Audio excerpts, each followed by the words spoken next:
আজকে নিহারি মাছ বানাবো, তার জন্যে নিহারি মাছগুলো কেটে রেখেছি।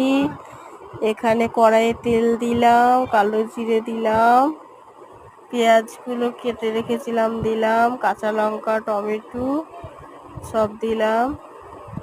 এবারে ভালো করে লাল লাল করে ভেজে নেব।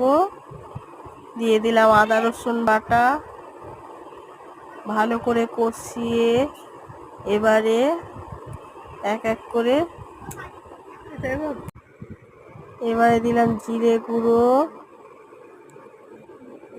গুঁড়ো দিলাম, এবারে দিলাম হলুদ। এবারে ভালো করে কষিয়ে নেব। কষিয়ে এবার মাছগুলো দেব, মাছগুলো মশলার সঙ্গে ভালো করে নেড়ে নেব।